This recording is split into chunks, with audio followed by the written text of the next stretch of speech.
So hey guys, welcome to UPSC CDS. आज की video हम बात करेंगे कि सीडीएस 2 2024 का एग्ज़ाम जो आपका 1 सितंबर 2024 को होने वाला है, उसके लिए आपकी जीएस के लिए बेस्ट स्ट्रेटजी क्या हो सकती है। ठीक है, मैंने सारा सब कुछ लिख लिया है और सॉरी टू वीडियो बहुत काफ़ी लेट बन रही है, बट सबसे पहले आपको जीएस का पूरा सीडीएस का पैटर्न बता दूंगा मैं आपको कि जीएस में किस प्रकार के क्वेश्चंस आते हैं और लगभग कितने आते हैं, पैटर्न क्या फॉलो होता है और आपको किस तरीके से इस पढ़ाई करनी चाहिए।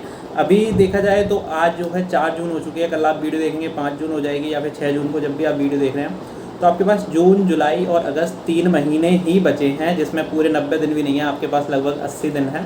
तो उसमें आप कैसे अच्छे से हैंडल कर सकते हैं वो सारी चीज़ भी देखेंगे हम। ठीक है, तो सबसे पहले मैं बता दूं कि जीएस का एग्ज़ाम जो है वो आपका सेकंड एग्ज़ाम होता है, एक ही दिन में। पहला एग्ज़ाम इंग्लिश का होता है, दूसरा जीएस का। तो जीएस के एग्ज़ाम में 120 क्वेश्चंस आते हैं और आपके पास 120 मिनट ही होती हैं, लगभग 2 घंटे ही होते हैं। और मिनिमम आपको ना मिनिमम कट ऑफ भी होती है, 20 मार्क्स आपको लाने ही पड़ेंगे, वरना आप फेल हो जाएंगे। आपने भले ही इंग्लिश में 90 नंबर और मैथ में 90 नंबर लाए होंगे, अगर जीएस में 10 नंबर नहीं ला पा रहे तो फेल हो जाओगे। और ऐसा है, मेरे साथ में एक कलीग भी है जो जीएस में 5 बार फेल हुआ। भाई जीएस में 5 बार कितनी बड़ी बात है, देखिए, है ना। तो आपको जीएस को हल्के में नहीं लेना है, लेकिन इतना ज़्यादा भारी में भी नहीं ले लेना है कि जीएस ही पढ़ लगे और इंग्लिश में नंबर कम आते हैं, जो मेरी मिस्टेक्स थी जो मैंने करी थी एक थर्ड अटैम्प्ट में। ठीक है, तो सबसे पहले मैं बता दूं 120 क्वेश्चन जो आते हैं उसमें से polity, history, geography, current affair, economics, science में फिजिक्स, केमिस्ट्री, बायोलॉजी। ठीक है, तो इनका जो वेटेज होता है ना वो 20 क्वेश्चंस लगभग पॉलिटी में मानिए। ये ऐसा नहीं है कि 20 ही आएंगे, कभी 24 भी हो जाएंगे, कभी 26 भी हो जाएंगे, 18, 16 ऐसे भी रह सकते हैं। लेकिन मोटा मोटा मान के चलिए, पॉलिटी में 20 आते हैं, हिस्ट्री में 20, जियोग्राफी में 20, करंट अफेयर्स के 20 क्वेश्चन, इकोनॉमिक्स के 10 क्वेश्चन और साइंस के 30 क्वेश्चन। ये लगभग वेटेज होता है। इसमें क्वेश्चंस ऊपर नीचे भी हो जाते हैं, जैसे पॉलिटी में कभी 24 आ जाएंगे तो हिस्ट्री में कम रह जाएंगे, जियोग्राफी में बढ़ जाएंगे तो करंट अफेयर्स में कम हो जाएंगे, करंट अफेयर्स में बढ़ जाएंगे तो इकोनॉमिक्स में कम हो जाएंगे। ठीक है, तो अब आपको ये स्मार्टली हैंडल कैसे करना है, ठीक है, ये आपको ध्यान रखना है, सारी चीज़ें देखेंगे। देखो गाइस, पॉलिटी में 20 क्वेश्चंस आ रहे हैं। ठीक है, और पॉलिटी को क्या है ना कि अगर आप लक्ष्मीकांत से कर रहे हैं तो वेरी गुड, अगर आप लक्ष्मीकांत कर सकते हैं तो बिल्कुल करिए, उससे बेस्ट बुक हो ही नहीं सकती। ठीक है, लेकिन फिर भी ना पॉलिटी एक समझने की चीज़ है। अगर आप समझेंगे नहीं और केवल किताब से रटते रहेंगे तो वो चीज़ ज़्यादा देर तक दिमाग में घुसेगी नहीं। इससे अच्छा अगर आप एक टीचर से पढ़ लेंगे तो सारी चीज़ें दिमाग में तब भी आ जाएंगी। ठीक है, टीचर मैं जिससे पढ़ा हूँ वो खान सर है, खान सर से मैं पढ़ा हूँ। बाकी आप देख सकते हैं खान सर की वीडियो यूट्यूब पे फ्री में पड़ी हुई है, मैं लिंक मत मांगिए क्योंकि वो वीडियो कभी डिलीट हो जाती है, कभी कोई दूसरा बंदा डाल देता है, ऐसी मतलब उनकी पेड बैच की वीडियो डाल रखी है किसी बंदे ने। ठीक है, तो पढ़ते हो तो काफ़ी अच्छा है, नहीं पढ़ रहे हो तो दिक्कत है। ठीक है, पॉलिटी में मैं आपको एक बात बता दूं कि इंपॉर्टेंट टॉपिक के चक्कर में बिल्कुल नहीं पढ़ना है कि संसद पढ़ लीजिए, राज्य मत पढ़िए, ये वाला टॉपिक मत पढ़िए, संशोधन पढ़ लीजिए, ऐसा कुछ नहीं। पॉलिटी शुरू से पढ़िए और एंड तक खत्म करिए, तब तो मज़ा है, वरना नहीं है। 3 महीने है ना आपके पास में, 1-1.5 महीने लगातार पॉलिटी पढ़ लीजिए, कम से कम 20 क्वेश्चंस तो आपके सही होंगे। मतलब केवल पॉलिटी नहीं पढ़नी है, उसके अलावा भी और टॉप सब्जेक्ट हैं वो भी पढ़ने हैं, लेकिन पॉलिटी के साथ में अगर आप एक सब्जेक्ट और लेके भी चलेंगे तो 1.5-2 महीने में कंप्लीट हो सकता है। ठीक है, तो मैंने खान सर से पढ़ा है, आप वहीं से पढ़ सकते हैं। लेकिन अगर आपकी और भी कोई फेवरेट टीचर हैं जो पढ़ा रहे हैं पॉलिटी, तो आप उनसे बिल्कुल बेसिक पढ़ सकते हैं। 100 रुपये में अभी कोई कुमार गौरव सर पढ़ा रहे हैं, इंस्टाग्राम पर मैं फॉलो करता हूँ, मैंने कोर्स तो नहीं देखा है, लेकिन अगर आप उनसे ही पढ़ेंगे तो बुरा नहीं रहेगा। कई लोग पूछने लग जाते हैं कि यूट्यूब पे फ्री वीडियो कहाँ है, तो खान सर के ऐप पे जाके आप 200 रुपये में कोर्स खरीद सकते हैं पॉलिटी का, कोई गलत चॉइस नहीं है। ठीक है, टीचर से पढ़ने के बाद में बात क्या रह जाती है ना कि क्वेश्चंस हमें लगाने चाहिए। जब तक क्वेश्चंस नहीं लगाओगे तब तक खान सर से पढ़ने का भी कोई फ़ायदा ही नहीं है। और क्वेश्चंस लगाने के लिए आप जो है सीडीएस के क्वेश्चंस ही लगाइए, और साथ में जो क्वेश्चंस लगाने हैं वो मैं बता रहा हूँ आपको, स्टेट पीसीएस के क्वेश्चंस लगाने हैं। अब स्टेट पीसीएस के क्वेश्चंस कहाँ से लगाएंगे, उसके लिए दृष्टि पीसीएस करके चैनल है। ठीक है, तो दृष्टि पीसीएस चैनल पर जाइए, वहाँ पे यूपी पीसीएस, आरएएस और बिहार पीसीएस, इन सब के जो भी आपके स्टेट से हों, कम से कम 2-3 स्टेट के एग्जाम्स लगा लीजिए। ठीक है, मतलब वो लोग करा भी रहे हैं, आंसर भी बताते हैं और डिटेल में सॉल्यूशन भी देते हैं, तो आपकी नॉलेज थोड़ी सी बढ़ती जाती है। जब पॉलिटी आप एक बार खत्म कर लेते हैं ना, उसके बाद में क्वेश्चंस करते हैं, तब आपको पता चलता है नहीं ये वाला टॉपिक मेरा कमजोर रह गया, तो उसको दोबारा से रिवीजन करना है, ये बेस्ट चीज़ होती है। ठीक है, तो ऐसे करके आपको पॉलिटी खत्म करनी है, और मैं आशा करता हूँ लगभग 30-35 दिन में आप पॉलिटी की क्लासेस देखिए, डेली 2 क्लासेस देख के ख़त्म करिए, और साथ में ही रिवीजन भी स्टार्ट कर देना, ताकि 2 महीने में आराम से कंप्लीट हो जाए। 2 ही महीने बचे हैं ना। अच्छा, इस बार जो सीडीएस का एग्ज़ाम आया था वो काफ़ी डिफरेंट था, तो अगली बार भी ऐसा हो सकता है, तो उसके लिए प्रिपेयर रहिए। लेकिन मेरा बेसिकली मानना है कि इस बार आपको 2024 में सरप्राइजेस ना के बराबर ही मिलने वाले हैं, लेकिन अगर मिलते हैं तो रेडी फॉर दैट, वैसे नहीं मिलेंगे। ठीक है, तो देखो हिस्ट्री की बात करते हैं, तो हिस्ट्री का सबसे बेस्ट चीज़ होती है कि मॉडर्न हिस्ट्री, मिडिवल हिस्ट्री और एंशिएंट हिस्ट्री, ठीक है, 3 चीज़ें आती हैं। अब पता है हिस्ट्री आप अगर अभी करना बैठोगे तो मेरा मानना है कि नहीं कर पाओगे, एंशिएंट, मिडिवल, मॉडर्न तीनों हिस्ट्री नहीं कर पाओगे। और पहले के टाइम पे क्या होता था, मतलब अभी लेटेस्ट के 2-3 एग्जाम छोड़ दें तो पहले मॉडर्न हिस्ट्री बहुत ज़्यादा आती थी, लेकिन अभी तो एंशिएंट और मिडिवल भी आने लगी है।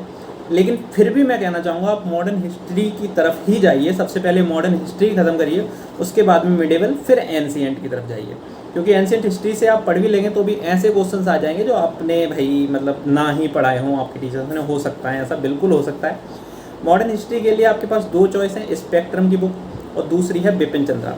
स्पेक्ट्रम की बुक इतनी मोटी है, मतलब थोड़ी सी मोटी है, बिपिन चंद्रा जो है वो कम मोटी है, लेकिन आप कर लेंगे, इतनी है।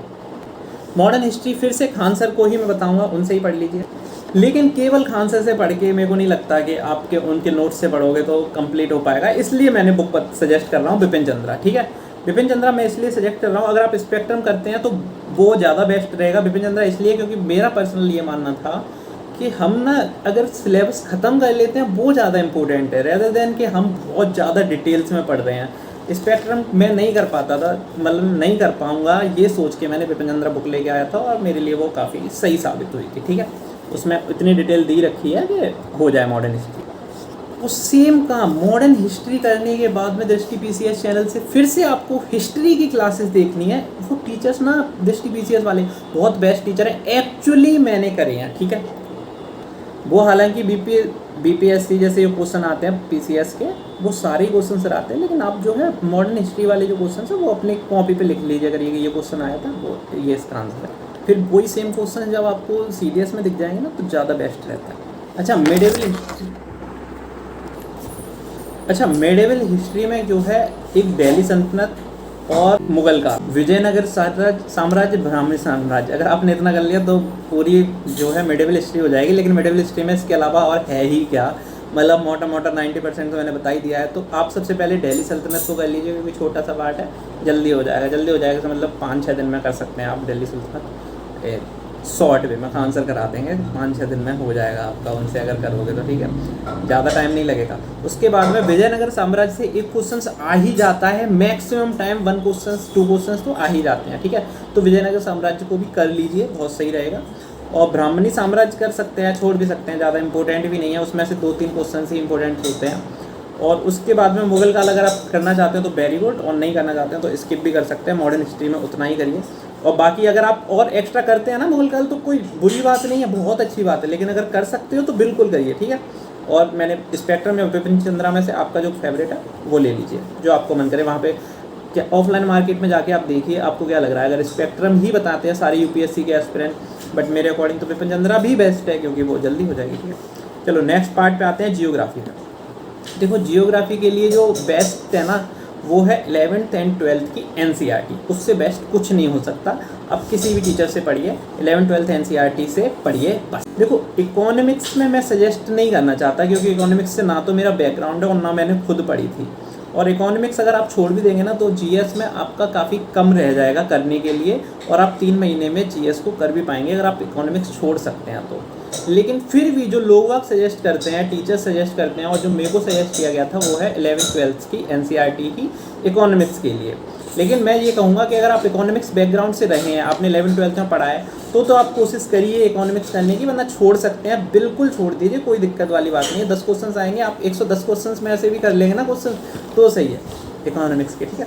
इस बार वैसे 15 क्वेश्चन आए थे, मुझे पता है, ठीक है। नेक्स्ट आता है साइंस। साइंस में देखिए वैसे क्वेश्चन आते थे physics, chemistry, biology, most of the time 9th 10th की एनसीईआरटी ही फॉलो हुई है, ठीक है, मोस्ट ऑफ द टाइम। इस बार इससे पिछली बार और कुछ टाइम में कुछ क्वेश्चंस जो हैं ऐसे आ गए हैं जो 11th 12th के हैं, तो उसके ऊपर तो आप नहीं ही जा सकते, ये तो मैं पक्का कह सकता हूँ। बट हमें अपना तो करना है, तो अपना आप इतना करिए कि फिजिक्स, केमिस्ट्री और बायोलॉजी तीनों करिए। सबसे पहले तो फिजिक्स, केमिस्ट्री, बायोलॉजी तीनों करने हैं। अगर आप मैथ्स बैकग्राउंड से हैं तो बायोलॉजी को स्किप नहीं करना है। ये बड़ी गलती हो जाती है कि मैं जो है मैथ्स बैकग्राउंड से था, तो मैंने फर्स्ट सेकंड अटैम्प्ट में बायोलॉजी करी ही नहीं थी, थर्ड अटैम्प्ट में भी नहीं करी थी। और जब आप बायोलॉजी नहीं करेंगे, 10 क्वेश्चन 9-10 की किताबें हैं, ठीक है, 5 चैप्टर 9th में, 5 चैप्टर 10th में, 10 चैप्टर हैं, 10 चैप्टर से 10 क्वेश्चन मिल रहे हैं ना। आप कोई भी सब्जेक्ट कर लीजिए, मैं ईमानदारी से बता रहा हूँ, पॉलिटी, हिस्ट्री, ज्योग्राफी मिला के आप गारंटी से नहीं कह सकते कि यहाँ से क्वेश्चन आएंगे। लेकिन 9-10 की अगर आप बायोलॉजी कर लेते हैं, मैंने नहीं पढ़ी थी लेकिन CDS के लिए पढ़ी मैंने, तो आप भी पढ़िए बायोलॉजी को, स्किप मत करना है। फिजिक्स, केमिस्ट्री, बायोलॉजी 9-10 की करनी है, बहुत सही रहेगा। उसके अलावा अगर आप जब आप PVI के क्वेश्चन देखेंगे, फिर आप देखिए कि 8th 9th 7th क्लास से 11th क्लास से कितने क्वेश्चन आए हैं। अगर आप वहाँ पे देख रहे हैं कि कितने क्वेश्चन आ रहे हैं और किस टॉपिक से आ रहे हैं, तो आप उस टॉपिक को पढ़िए पर्टिकुलर, ना कि पूरी 11th और 12th की बुक्स पढ़िए, ठीक है। साइंस के लिए इतना पढ़ भी नहीं पाएंगे तो सही नहीं रहेगा। अच्छा, 9-10 की जो किताब है NCERT से आप पढ़ेंगे तो आपको समझ में भी आ जाएगा, ठीक है। लेकिन मैं फिर भी आपको और चीज़ें सजेस्ट करना चाहूँगा इसके साथ। देखो, मैं हर बार सजेस्ट करता हूँ, 9-10 की NCERT में ना ज़्यादा क्वेश्चंस नहीं है, और जो दिया है अगर आपको पूरी किताब दिमाग में घुसेड़ ली तो बहुत सही है, अगर आप रट्टू तोता हो तो। लेकिन उतना होता नहीं है किसी बंदे से, मैं पर्टिकुलरली मानता हूँ, मैं यूपी बोर्ड से हूँ तो इतना नहीं कर सकते। लेकिन CBSE बोर्ड की एक किताब आती है लखमीर सिंह करके, है ना, तो वहाँ पे ना वो किताब महंगी ज़रूर है 9-10 की, मतलब 9th की किताब भी 500 की और 10th की भी 500 रुपये की, इतनी ही पड़ेगी जो उनकी MRP है। लेकिन उस किताब में जो डिटेल दिया ना, मैं मानता हूँ कि वहाँ से क्वेश्चंस आता ही आता है। उसको किताब में इतने ज़्यादा क्वेश्चंस दिए हुए हैं ना, मतलब सॉल्यूशन, एक तो डिटेल्स दी हुई है, बट ये बात है कि वो किताबें इंग्लिश में ही हैं। एक तो डिटेल्स दी हुई है और साथ में ही क्वेश्चंस भी बहुत दिए हैं, तो आपकी प्रैक्टिस भी अच्छी हो जाएगी। तो साइंस के लिए अगर आप वो खरीद सकते हैं तो उससे बेस्ट कुछ नहीं है। लखमीर सिंह फिर से बता देता हूँ, ठीक है, CBSE बोर्ड की किताब है, आप देख सकते हैं। अब बात करते हैं सबका चहेता topic current affairs. Current affairs में आपके पास देखो सितंबर में एग्जाम है, तो अप्रैल, मई, जून, जुलाई, ये 4 महीने के करंट अफेयर्स तो आपको घोंट के पी जाने हैं। अगस्त का करने की ज़रूरत भी नहीं है, अगस्त तो करना ही नहीं है, तो ठीक है, अप्रैल, मई, जून, जुलाई। अब इसमें क्या होता है, आपको लास्ट 2 महीने के करंट अफेयर्स और करने हैं, यानी कि मार्च और फरवरी। तो जनवरी, अब मार्च और फरवरी करोगे तो जनवरी भी कर लेना। तो कुल मिला के जनवरी से लेकर जुलाई तक आप करंट अफेयर्स कर लीजिए, कोई दिक्कत वाली बात नहीं है, ठीक है। जनवरी का छोड़ भी देंगे तो भी ज़्यादा दिक्कत नहीं होगी, आप फरवरी से जुलाई तो मान के ही चलिए, करना ही करना है, ठीक। देखो, करंट अफेयर्स जो है ना, डेली बेसिस पे करना एक सही ऑप्शन नहीं हो सकता कि आप डेली करंट अफेयर्स करेंगे, 1.5 घंटे की क्लास लेंगे और फिर मंथली जाएंगे और 1 महीने में जो समेट लिया है आपने, लगभग 31 पेज भरे होंगे 1 महीने के, उससे घटिया कुछ हो ही नहीं सकता। आप एग्जाम टाइम तक उतना कर भी नहीं पाएंगे, ठीक है। तो करंट अफेयर्स आपको मंथली बेसिस पे करने हैं। अभी आप स्टार्ट कर दीजिए, फरवरी, मार्च, अप्रैल का ख़त्म करिए, मई का भी ख़त्म कर लीजिए, मई भी निकल चुका है, और 7 दिन में 1 महीने का करंट अफेयर्स आराम से हो सकता है। परचम क्लासेस से करिए। मैं क्या करता था, मैंने जैसे करा है वो आपको बताता हूँ, और मेरे 20 में से लगभग 12-13 क्वेश्चन करंट अफेयर्स में सही हो जाते थे, है ना, मतलब वहाँ पे आ जाते थे। बाकी मैं गलत कराऊँ ये अलग बात है। देखो, सबसे पहले एक तो इंस्टाग्राम पे चैनल है डिजायर टू लर्न करके, वहाँ से वो लोग दावा करते हैं कि करंट अफेयर्स के उनके 20 आउट ऑफ 20 क्वेश्चन पढ़ते हैं, लगभग जितने भी आते हैं, तो आप उसको फॉलो करिए, बेस्ट रहेगा, ठीक है, इंस्टाग्राम पे। सेकंड चीज़, परचम क्लासेस वाली जो मैम है वो कराती हैं, 5 वीडियो कराती हैं पर मंथ की, 5 या 6, अब ठीक है। उनमें से आपको एक इकोनॉमिक्स वाला, बैंक और इकोनॉमिक्स वाला जो पोर्शन कराती है ना, उसको पूरा स्किप कर दीजिए। 4 वीडियोज़ बचती हैं पर मंथ की, वो 4 वीडियोज़ करिए, और साथ में आप यूट्यूब पे डालिए, जैसे अप्रैल मंथ करंट अफेयर्स, तो वहाँ पे 2-3 जो ऊपर फेमस वीडियो आ रही हों, किसी सर ने करा रखी हों, तो वहाँ से भी आप जो है क्वेश्चंस निकालिए। जब तीनों क्लासेस, 3-4 क्लासेस के मतलब टीचर से आप पढ़ेंगे, आपको पता चलेगा कि कॉमन क्वेश्चंस को बहुत सारे लोगों ने हाईलाइट करा है, तो वो ऑब्वियसली इंपॉर्टेंट हो जाता है। और कुछ जो है डिफेंस रिलेटेड न्यूज़ हो जाती हैं, इंटरनेशनल न्यूज़ हो जाती हैं। अभी इलेक्शंस का देखना, 100% क्वेश्चंस आना है, और ऐसा क्वेश्चंस आएगा कि हो सकता है आप ना कर पाओ, है ना। तो इलेक्शन के बारे में बहुत अच्छे से पढ़ के जाना, क्वेश्चंस आना ही आना है, ठीक है।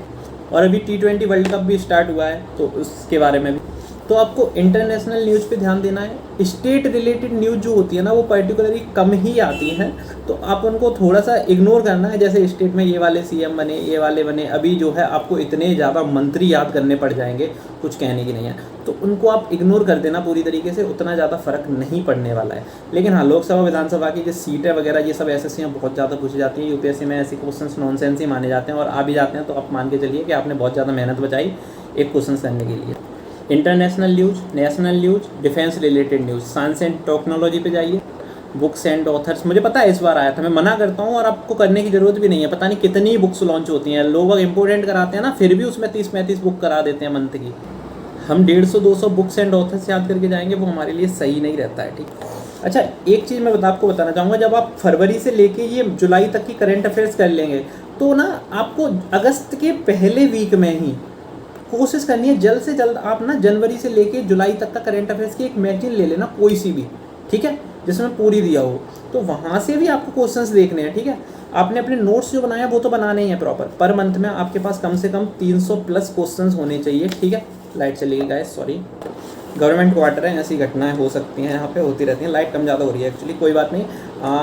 बात करते हैं, तो वो मैगजीन से भी करनी है, तो और साथ ही साथ में आपको 300 प्लस क्वेश्चंस पर मंथ के आपके पास मिनिमम होने चाहिए। ये 300 प्लस बोल रहा हूँ, यानी कि 400 तक पहुँचने ही चाहिए, है ना, डिफरेंट टाइप्स ऑफ क्वेश्चन। और कुछ टीचर्स सेम क्वेश्चन कराएंगे, वो तो इंपॉर्टेंट हैं ही। तो बस आज की वीडियो में इतना ही। वीडियो पसंद आई हो तो वीडियो को लाइक कर सकते हैं, चैनल को सब्सक्राइब कर सकते हैं, आपके जो भी डाउट्स हैं वो पूछ सकते हैं। मैं एक बार देख लेता हूँ, हाँ मैंने सारी चीज़ें आपको बता दी हैं जो सब मैंने लिख रखा था। बाकी आप कमेंट सेक्शन खुला हुआ है, वहाँ पे पूछ सकते हैं। सॉरी मैंने काफ़ी लेट बनाई है वीडियो। अब जो है इंग्लिश की वीडियो भी मैं आपको जल्द ही 2-3 दिन के अंदर प्रोवाइड करने की कोशिश करूँगा, बस संडे तक 100%। बाकी आई नो आप लोग पढ़ रहे होंगे और अच्छे से पढ़ते जाइए, कोई टेंशन वाली बात ही नहीं है। आपका पेपर इस बार जरूर क्लियर होगा। छोटी छोटी गलतियाँ जो आपने लास्ट अटेम्प्ट में करी थी वो इस अटेम्प्ट में बिल्कुल मत करिए। और मैं एक और चीज़ बताना चाहूँगा इसके साथ में ही कि ना जीएस ना एक इम्पोर्टेंट सब्जेक्ट है। इसको करने में ना आप चाहेंगे ना तो इसको पूरे 12 घंटे भी पढ़ लोगे ना तो भी आपको एंड टाइम पे लगेगा कुछ पढ़ा ही नहीं है। तो इसको एक लिमिटेड रखिए और उतना ही रखिए कि लास्ट टाइम पे आप रिवीजन कर पाएँ। और पता है ऐसा नहीं होना चाहिए कि आपकी कोई किताब कॉपी में लिखा हुआ है, आपने पढ़ा भी है और वहाँ पे जाके आया भी है, फिर भी आपको आ नहीं रहा है क्योंकि आपने रिवीजन ठीक से नहीं कर पाया था। ये सब नहीं होना चाहिए। आपने जितना भी लिखा है, जितना भी पढ़ा है, वो वेस्ट नहीं होने देना है। 100% उसी में दीजिए।